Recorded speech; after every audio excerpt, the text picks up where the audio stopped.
तो हेलो दोस्तों, स्वागत है आपका अपने YouTube channel study zone GSK में।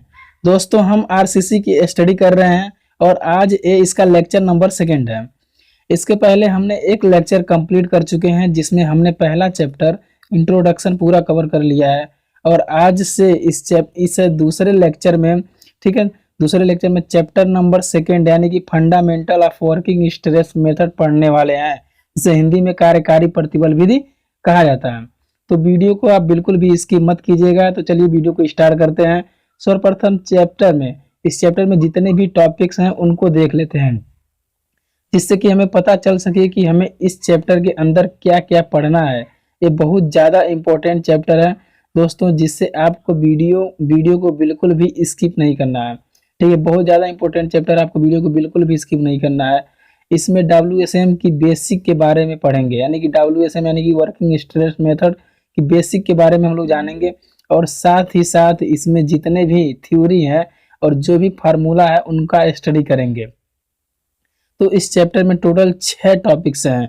ठीक है, तो 6 टॉपिक्स बहुत ही बेहतरीन तरीके से समझेंगे हम लोग। आप वीडियो को बिल्कुल भी स्किप मत कीजिएगा, क्योंकि ये आरसीसी आप पढ़ रहे हो। ठीक है, कोई थ्योरी पार्ट और वगैरह वगैरह कोई और सब्जेक्ट नहीं पढ़ रहे हो, तो आपको वीडियो को बिल्कुल भी स्किप नहीं करना है।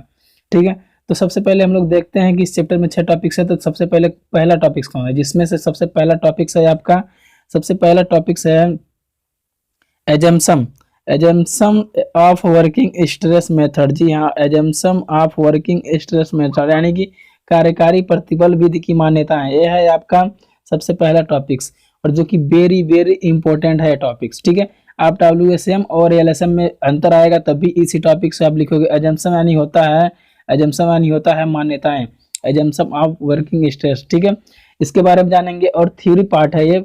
लेकिन आप जब न्यूमेरिकल क्वेश्चन करोगे और डेरिवेशन करोगे, ठीक है, और डिजाइन के क्वेश्चन करोगे WSM मेथड से, तो ये जितने भी टॉपिक्स आपको मिलेंगे इसमें, ठीक, इसके अंदर भी कुछ 7-8 टॉपिक जो भी मिलेंगे आपको, ठीक है, वो वेरी वेरी इंपॉर्टेंट रहेंगे, आपको याद करना बहुत ही जरूरी है। ठीक है, तो ये रहा आपका पहला topic, assumption of working stress method.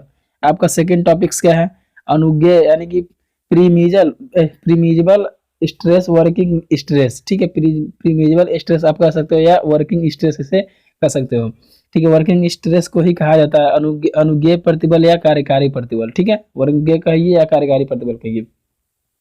ठीक है, तो इसके बारे में हम लोग जानेंगे। उसके बाद है टोटल इक्विवेलेंट एरिया, कुल समतुल्य क्षेत्रफल है। ठीक है, तीसरा टॉपिक्स आपका यह है। उसके बाद देखते हैं आपका चौथा टॉपिक्स क्या है। उसके बाद चौथा टॉपिक्स है आपका, आप देखिए, चौथा है मापांक अनुपात। ठीक है, पांचवा टॉपिक्स है analysis of singly reinforced concrete beam. ठीक है, जो कि वेरी इंपॉर्टेंट टॉपिक है, इसको भी आप लोग वेरी वेरी इंपॉर्टेंट कर लीजिएगा। हिंदी में इसे कहा जाएगा एकल प्रबलित कंक्रीट धरण का विश्लेषण। ठीक है, इसमें छह टॉपिक्स आते हैं। पहला एकल analysis of singly reinforced concrete beam पर, ठीक है, 6 प्रकार के एनालिसिस यानी कि विश्लेषण किया जाता है। पहला क्या है, बल शून्य रेखा की गहराई यानी डेप्थ ऑफ नेचुरल एक्सिस। ठीक है, परसेंटेज ऑफ स्टील यानी इस्पात की प्रतिशत मात्रा। उसके बाद क्या है, लीवर आर्म यानी उत्तोलक भुजा। और चौथा है मोमेंट ऑफ रेसिस्टेंस यानी कि प्रतिरोध आघूर्ण। ठीक है, ये रहा आपका 5वां टॉपिक था। उसके बाद देख लेते हैं 6वां टॉपिक्स क्या है। 6वां टॉपिक्स आपका है क्लासेस ऑफ बीम यानी धरण की श्रेणियां। ठीक है, तो इन सब के बारे में हम लोग पढ़ेंगे। ठीक है, आपको 6 टॉपिक्स आपको मैंने इस चैप्टर के 6 टॉपिक्स आपको दिखा दिया, कौन कौन से टॉपिक्स हैं इस चैप्टर से, कौन कौन से टॉपिक आते हैं, कौन कौन से इंपॉर्टेंट है। ठीक है, यहाँ तक आपको बातें समझ में आई होगी, यहाँ तक आई होप आपको समझ में आया होगा। तो चलिए हम अगले टॉपिक से अपना वीडियो स्टार्ट करते हैं। टॉपिक नंबर फर्स्ट है कार्यकारी प्रतिबल विधि की मान्यताएं। ठीक है, तो वीडियो के यहाँ से हम लोग स्टार्ट करते हैं, क्या है इसको हम समझते हैं। यहाँ पे देखिए, मैं इसको एक बार जूम आउट कर देता हूँ, फिट कर देता हूँ स्क्रीन पे पूरी अच्छी तरीके से। ठीक है, यहाँ देखिए लिखा है assumption of working stress method. ठीक है, यानी कि हमारा चैप्टर नंबर 2, क्योंकि मैं आपको चैप्टर नंबर 2 के बारे में मैंने आपको बताना भूल गया। यहाँ पे देख लीजिए एक बार, 1 मिनट में आपको चैप्टर नंबर 2 है क्या, मैं इसको नहीं बता पाया। आप लोगों से माफ़ी चाहूँगा। आप देखिए चैप्टर नंबर सेकंड है fundamental of working stress. Stress method है, यम है मेथड है, यानी कार्यकारी प्रतिबल विधि से हिंदी में बोला जाता है, यानी फंडामेंटल ऑफ वर्किंग स्ट्रेस है कार्यकारी प्रतिबल विधि हमारा चैप्टर नंबर सेकंड है। इसके अंदर जो भी टॉपिक्स हैं मैंने आपको टॉपिक्स को समझा दिया हूँ, ठीक है। तो चलिए बस इतना छोटा था, मैं आपको बता दिया हूँ चैप्टर नंबर सेकंड होता क्या है। और इसके पहले हम लोगों ने पहले एक और वीडियो प्रोवाइड करा दिया हूँ, और वो था क्या नाम है, इंट्रोडक्शन चैप्टर नंबर फर्स्ट का। तो चलिए हम लोग अपने पहले टॉपिक से वीडियो को स्टार्ट करते हैं। टॉपिक नंबर फर्स्ट तो आप लोग देख ही गए हो क्या है, ठीक है, कार्यकारी प्रतिबल विधि की मान्यताएं हैं। यहाँ पे देखिए यानी कार्यकारी प्रतिबल विधि, ठीक है, ये क्या होता है, कार्यकारी प्रतिबल विधि क्या होता है, यानी कि किसी सेक्शन का डिजाइन करने के लिए इस मेथड का प्रयोग किया जाता है, ठीक है दोस्तों। यहाँ पे देखिए इसमें पहला है, एक मिनट, हाँ ठीक है, ठीक है, ठीक है। इसमें पहला क्या है, इसमें पहला दिया है कार्यकारी प्रतिबल विधि की मान्यताएं में, यानी एजम्पशन मान्यताएं होता है, दिया है यदि कोई काट जो नमन से पहले समतल है तो वह नमन के बाद भी समतल ही रहेगा, ठीक है, WSM मेथड में, ठीक है। मान्यताएं मतलब दिया है कि यदि कोई काट जो है नमन के पहले समतल है तो नमन के बाद भी समतल होगा। मैं आपको एक फिगर के द्वारा, ठीक है, समझाने की पूरी कोशिश करूंगा। यहाँ आप देख लीजिए, जैसे कि मान लीजिए कि यह कोई बीम है, यह आपका बीम है कोई, ठीक है, बीम है। आप सब में इसके पहले जान गए हो कि जब बीम को हम लोग बेंड कराते हैं तो बीम कुछ इस तरीके का हो जाता है, ठीक है। बीम ऊपर वाला हिस्सा सिकुड़ जाता है और नीचे वाला हिस्सा फैल जाता है, यही है, यानी नीचे वाले की लंबाई बढ़ जाती है और ऊपर वाले की लंबाई सिकुड़ जाती है, आप लोग समझ लीजिएगा। और यहीं पे इसका टेंसाइल जोन में हम लोग प्रबलित कंक्रीट सॉरी सरिया का प्रयोग करते हैं, ठीक है, मान लीजिए यही है उसका जोन है। तो क्या होता है कि इसमें कह रहा है कि यहाँ पे, एक मिनट, मैंने बीम को थोड़ा सा और बढ़िया से डिजाइन दे रहा हूँ, ठीक है, ये बीम है आपका, ठीक है। बीम को जब आप बेंडिंग करा रहे हो ना, इस पर लोड लगा रहे हो तो बेंड हो जा रही है, बीम नीचे की ओर झुक जा रही है। तो इसके इसके यानी कि काट बेंडिंग के पहले ये जो काट दिया है, ये वाला काट जो है, ठीक है, बेंडिंग के पहले भी ये समतल ही है, ठीक है, इस बेंडिंग के पहले भी ये समतल ही है, और बेंडिंग के बाद भी जब बेंड हो जा रहा है तब भी ये काट जो है ना, उसके बाद भी ये काट समतल ही रहेगा, ठीक है।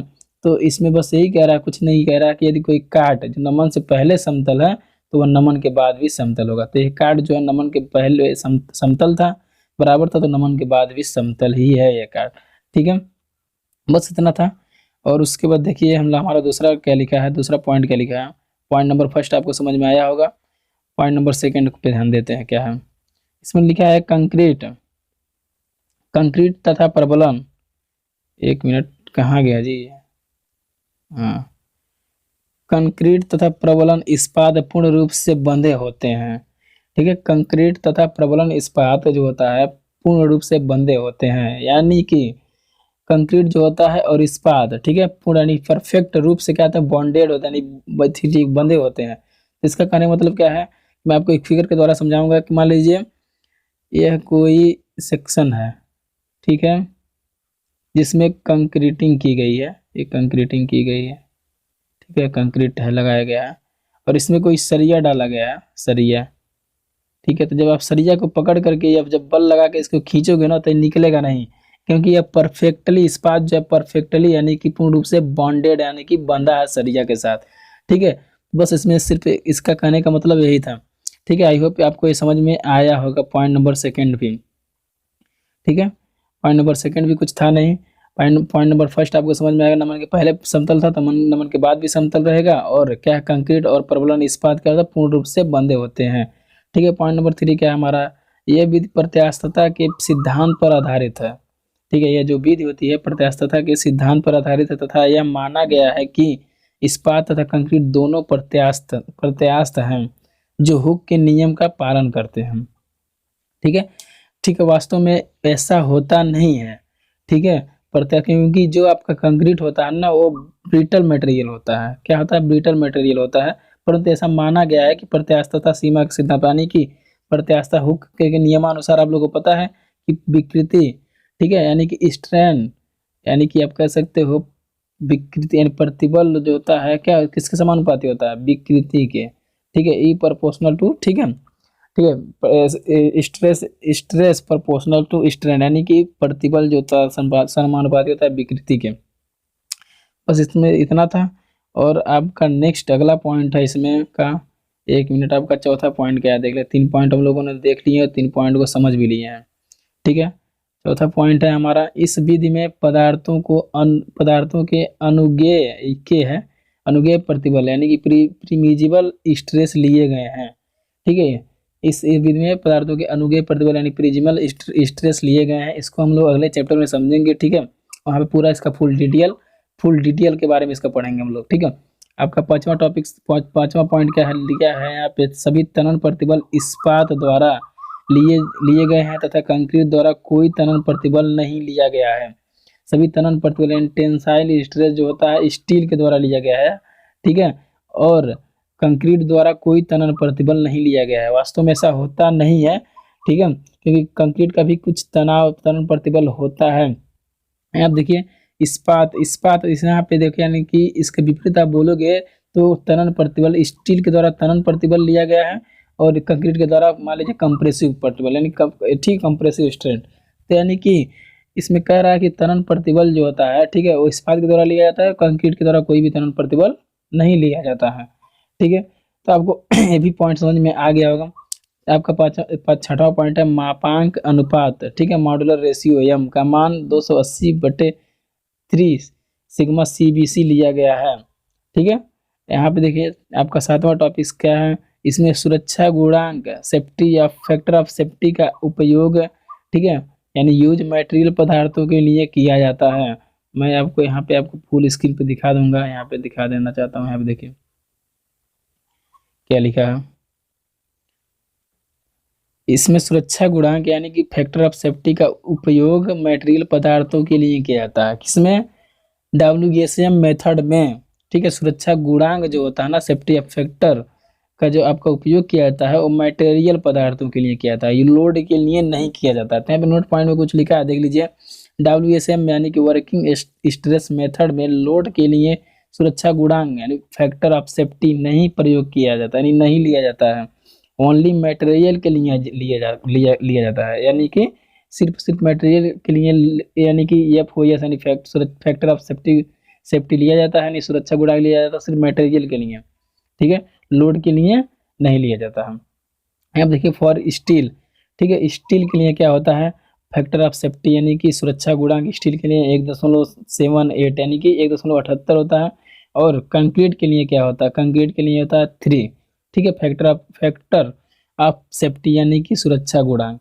ठीक है, यह मान IS कोड 456-200 यानी कि RCC के द्वारा लिया गया था। ठीक है, ये मान कौन दिए हैं, RCC के द्वारा ये मान दिया गया है 456/2000 के। हम लोग RCC सब्जेक्ट का ही स्टडी कर रहे हैं, तो RCC के द्वारा ही यह कोड जो दिया गया था। ठीक है, यह मान जो दिया गया था फैक्टर ऑफ सेफ्टी, ठीक है, WSM के लिए, कंक्रीट के लिए और स्टील के लिए, क्योंकि हमारा 2 ही पदार्थ होता है। ठीक है, एक कंक्रीट होता है, एक स्टील होता है। ठीक है, यहाँ पे देखिए आगे हम लोग बढ़ते हैं। हमारा लास्ट और आखिरी टॉपिक है आठवां टॉपिक हम लोग देख लेते हैं। देखिए आप लोग को ये थ्योरी पार्ट है, लेकिन आपको स्किप बिल्कुल भी नहीं करना वीडियो का, बिल्कुल भी, क्योंकि इसको जब तक आप याद नहीं करोगे तो आप जब न्यूमेरिकल प्रॉब्लम करोगे या डेरिवेशन करोगे ना, जब आप डेरिवेशन करोगे तब भी इन सब का जो भी है इनकी मान्यता, इन सब शब्दों का उपयोग किया जाएगा। ठीक है, तो आपको बिल्कुल भी स्किप नहीं करना है। और ये 5 नंबर में एग्जाम में पूछे भी जाते हैं, WSM मेथड और LSM मेथड में अंतर। तो आप इन्हीं सब चीज़ों को, आप WSM मेथड को जान गए हो थ्योरी में, इसका पॉइंट टू पॉइंट करके, तो आप ये लिख दोगे। LSM मेथड का हम लोग आगे बढ़ेंगे, ठीक है, रीड करेंगे तो आप उसके बारे में लिख दोगे। तो आपको बिल्कुल भी स्किप नहीं करना है, आपका 5 नंबर समझ लीजिए तैयार ही हो रहा है। तो वीडियो का बिल्कुल भी बिना स्किप किए देखिएगा, और समझ में नहीं आएगा तो कमेंट करके एक बार बता दीजिएगा। और उसके बाद, और नहीं तो एक वीडियो को आप लोग फिर एक बार देख लीजिएगा दोबारा। यहाँ देखिए इसका प्रतिबल, यहाँ पे 8वां टॉपिक से लास्ट और आखिरी टॉपिक से नहीं पॉइंट है आपका। इसका प्रतिबल स्ट्रेस यानी कि प्रतिबल एंड विकृति यानी कि स्ट्रेन डायग्राम लीनियर यानी कि रेखी होता है, या रेखी बोल सकते हैं या रैखिक होता है। ठीक है, इसका प्रतिबल क्या होता है विकृति, इसका प्रतिबल और विकृति क्या होता है रेखी होता है। यहाँ देखिए एक चित्र दिया गया है, ये वेरी वेरी वेरी इंपॉर्टेंट कर लीजिएगा इसको, ठीक है, बहुत ही इंपॉर्टेंट है। यहाँ पे 8वां जो आपका पॉइंट है, आप देखिए एक चित्र है, मान लीजिए ये कोई आपका एक आरसीसी सेक्शन बनाया गया है, ये आपका है जो आरसीसी सेक्शन बनाया, मैं इसी पे आपको एक बार समझाने की कोशिश करूंगा। यहाँ पे देखिए आरसीसी सेक्शन है आपका, ठीक है, आप लोगों को पता होगा, सब में पढ़ चुके हैं आरसीसी सेक्शन, और बीच में जो इसका होता है न्यूट्रल एक्सिस होता है, ठीक है, ये न्यूट्रल एक्सिस हो गया। यहाँ पे आपका जो ये लगा है ना टेंसाइल जोन में ही, मान लीजिए कि स्टील है तो स्टील को कहाँ पे लगाया जाता है, टेंसाइल में लगाया, तो स्टील का आपको टेंसाइल जोन में हम लोग फिट कर दिए, यहाँ पे स्टील है आपका ये, ठीक है।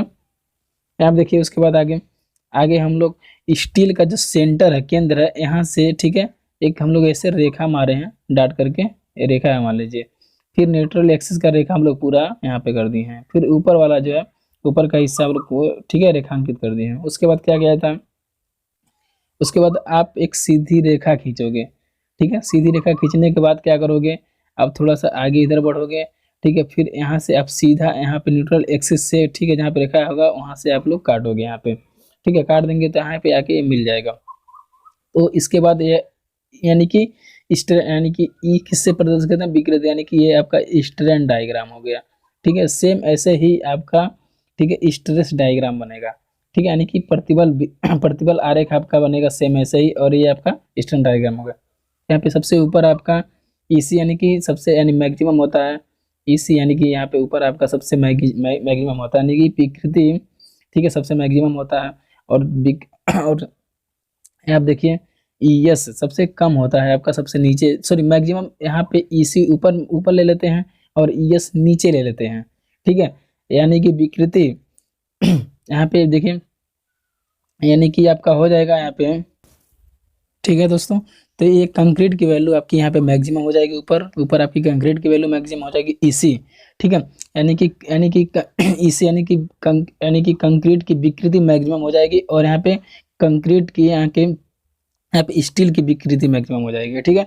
यहाँ पे वैसे ही स्ट्रेस यानी कि प्रतिबल की विकृति मैक्सिमम हो जाएगी, यानी कि प्रतिबल यानी कि कंक्रीट हो जाएगा, सी से कंक्रीट हो जाएगा, प्रतिबल हो जाएगा, ठीक है, सिग्मा से यहाँ पे मैक्सिमम हो जाएगा। और यहाँ पे सिग्मा यस लिखा है तो यानी कि सिग्मा दर्शा रहा है प्रतिबल का, और यस यानी स्टील, यहाँ पे मैक्सिमम यानी कि, ठीक है, यहाँ पे मैक्सिमम आपका हो जाएगा स्टील, यानी कि प्रतिबल, यहाँ प्रतिबल का स्ट्रेस मैक्सिमम हो जाएगा यहाँ पे। इस वीडियो में बस इतना ही, मिलते हैं हम आपसे नेक्स्ट वीडियो में। अगला वीडियो हमारा बहुत ही बेहतरीन होने वाला है, और इसमें बस थोड़ा थ्योरी पार्ट था, और हम लोगों का सिर्फ पहले टॉपिक से ही इसमें कवर हो पाया है, छोटा सा वीडियो था, पहला टॉपिक से कवर हो पाया, एजम्पशन ऑफ वर्किंग स्ट्रेस, ठीक है, दूसरा तीसरा टॉपिक और चौथा टॉपिक्स अगले वीडियो में पढ़ेंगे। कोशिश करेंगे कि एक ही वीडियो में पूरे टॉपिक्स को पढ़ लिया जाए, वीडियो बहुत ज़्यादा थोड़ा लंबा हो जाएगा, लेकिन कोशिश किया जाएगा। फिलहाल इस वीडियो में बस इतना ही, मिलते हैं आपसे हम नेक्स्ट वीडियो में। यदि वीडियो अच्छा लगा हो, ठीक है, यदि वीडियो थोड़ा बहुत त्रुटि होगा दोस्तों तो माफ़ कीजिएगा। यदि वीडियो आपको अच्छा लगा तो लाइक शेयर सब्सक्राइब कर लीजिएगा, ठीक है, ऐसे वीडियो मैं आप लोगों के लिए लाता रहूँगा।